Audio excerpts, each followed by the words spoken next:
Now, wildfires through parts of Chile have killed at least 13 people.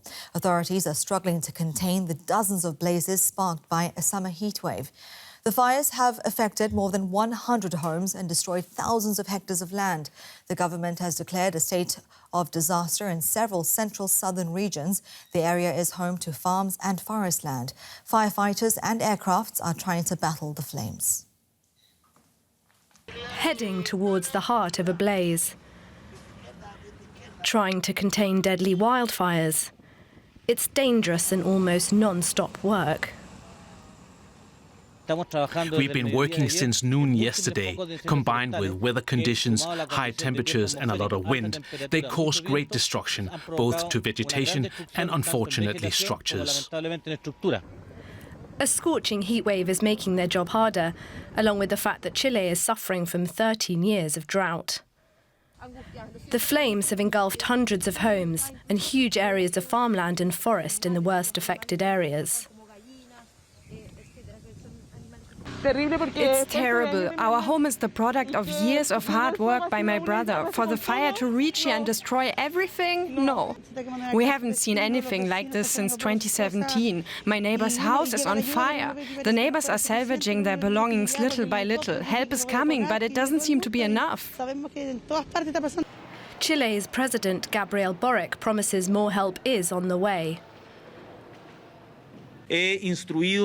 I have instructed those in charge of national defense, the armed forces and police, to deploy throughout the territory to provide security. The state is present, fighting the fires, providing security, taking care of the victims, and doing everything that is necessary. With the current heatwave showing no signs of cooling off soon, firefighters will need all the help they can get to put out the blazes.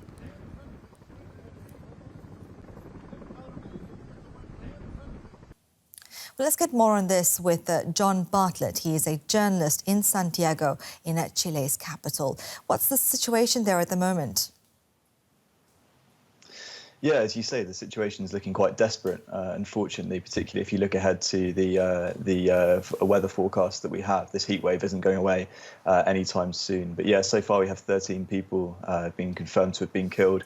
2 of those were firefighters who died in a helicopter crash, including the pilot.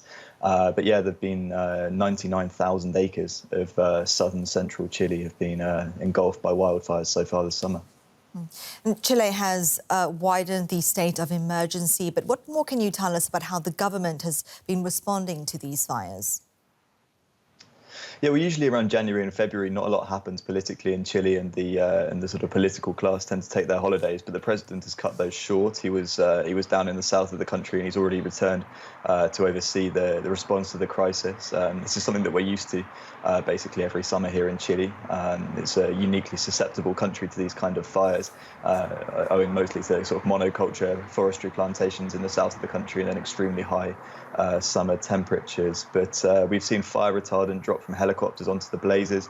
We've seen firefighters on the ground as well, and we've seen these states of catastrophe, one of the 4 emergency provisions in the Chilean constitution applied to 2 of the country's regions.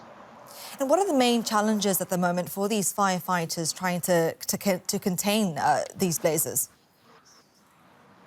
I think it's simply the area. I think as soon as they start to encroach on built-up areas and cities, as we've seen, particularly around the south, centre and south of the country, that's the main challenge we have, because evacuation is obviously a one method by which we can avoid loss of life. But I think those are the main problems, and simply the scale of the fires that we have. All right, that is John Bartlett reporting from Chile's capital, Santiago. Thank you very much indeed for your time. Thanks for having me.